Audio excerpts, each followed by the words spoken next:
नमस्कार साथियों, आप लोगों का स्वागत, अभिनंदन। आज हमारा विषय जन्म कुंडली से अपने जीवन, भविष्य व पारिवारिक सुख कैसे देख सकते हैं, कैसे प्राप्त कर सकते हैं। मैं कहना चाहता हूं कि उससे पूर्व ज्योतिष शास्त्र में जन्म कुंडली की विशेषता अर्थात ज्योतिष विद्या कैसे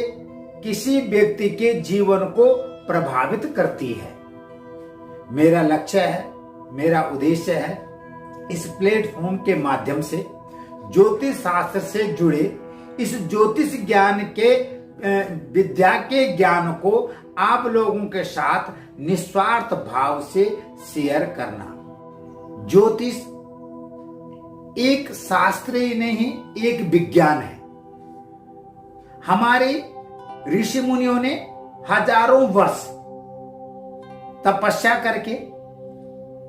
ज्ञान अर्जित करके, अपने अनुभव से आकाशीय भूमंडल में जितने तारे हैं, जितने नक्षत्र हैं, जितने ग्रह हैं, उन ग्रहों का ज्ञान अर्जन किया। जो हजारों वर्ष पूर्व जिस ज्ञान को अर्जित किया हमारे ऋषि मुनियों ने, आज हमारी साइंस, हमारे विज्ञान भी खोज कर रहे हैं। तो साथियों, सूर्य, चंद्रमा, मंगल, बुध, बृहस्पति आदि जो नवग्रह हैं, उन नवग्रहों का 12 भावों में क्या प्रभाव होता है, मैं इस चर्चा कर रहा हूं कि जन्मांक कुंडली के 12 भाव व स्थानों के बारे में, प्रत्येक भाव के विषय में क्या क्या विषय, उन विषयों को आपके समक्ष कहना चाहता हूं। यह भाव, यह विषय सुगम है, सरल पद्धति है। तो आए हम सबसे पहले जो प्रथम भाव है, प्रथम स्थान है, उन प्रथम स्थान से क्या क्या विषय देखना चाहिए। तो साथियों, प्रथम स्थान, प्रथम भाव से हमें क्या क्या देखना से, क्या क्या विचारणीय भाव हैं, उसे या लग्न भी कहते हैं। उससे प्रथम भाव से विचारणीय जो विषय है, शरीर, वर्ण, आकृति, यश, मान, गुणत्व, विवेक शक्ति, सुख, दुख, प्रवास, ललाट का तेज, शारीरिक और मानसिक जो बल है, और साथ में हमें लग्न से देखना है प्रारब्ध योग, जिज्ञासा, मस्तिष्क के विषय में हम चर्चा कर सकते हैं,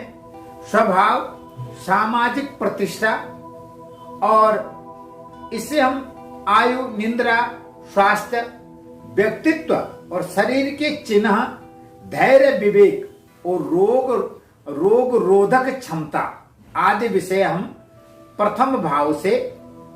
विचार कर सकते हैं। पहले प्रथम भाव के विषय में विचारने विषय, अब द्वितीय भाव के विचारने विषय से कि हम क्या क्या द्वितीय भाव से देख सकते हैं। उससे हम घर, विवेक, दहिना नेत्र और पैतृक संपत्ति, परिवार, कुटुंब, वाणी, विचार, विद्या, भोजन, यात्रा, स्वर्ण आदि रत्न, धन का कोष, विपुल धन, संपदा और चल संपत्ति और व्यक्ति की सत्यता का विचार हम कर सकते हैं। साथियों, अभी हम आगे भविष्य में जब चर्चा करेंगे, माना मेघ लग्न है और वहां सूर्य बैठा हुआ है, सूर्य उच्च का है, फिर हमने सूर्य यदि उच्च का है, तो जो विषय में आपको विचारने आपको बता रहा हूं, तो ये चीज सार्थक हो जीवन में होगी। और जो यदि वो शत्रु राशि का है या नीच का है, तो उन विषयों के विषय में फिर हमें समझना चाहिए कि उन विषयों में प्राप्त करने में, माना जैसे कोई दूसरा भाव है, दूसरे भाव में किसी का शुक्र नीच का है, द्वितीय भाव है, तो कुटुंब में, वाणी में कहीं न कहीं उसमें व्यवधान आएगा। तो ऐसे ही तृतीय भाव है, जो तीसरा भाव है, उस तीसरे भाव से विचार, पशुपालन, मातृसुख, भ्रातृसुख, हाथ, कान, महत्वाकांक्षा, नौकर, मित्रता, रहन सहन, वृत्ति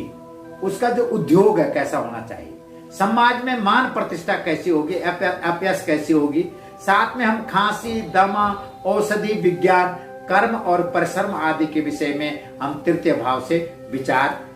कर सकते हैं। अब है चौथा भाव, चतुर्थ स्थान से हमें जो विचारने भाव है, विचारने जो विषय है, सर्वप्रथम मातृ सुख, पशुपालन, कृषि भूमि, जमीन जायदाद, नव निर्माण, मनोवृत्ति, मानसिक सुख दुख और गृह सुख, मकान का सुख, उपयोग, रहन सहन, साहस,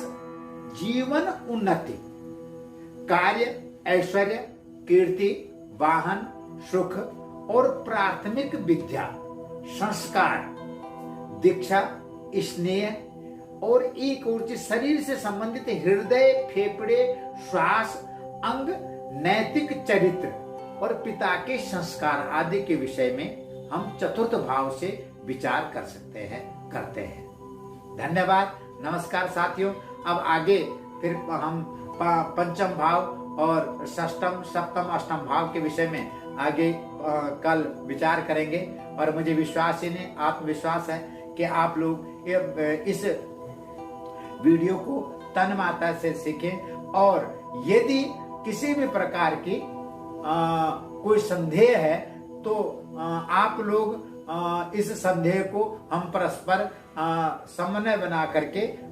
इस वीडियो से अपने ज्ञान अर्जित कर सकते हैं। धन्यवाद।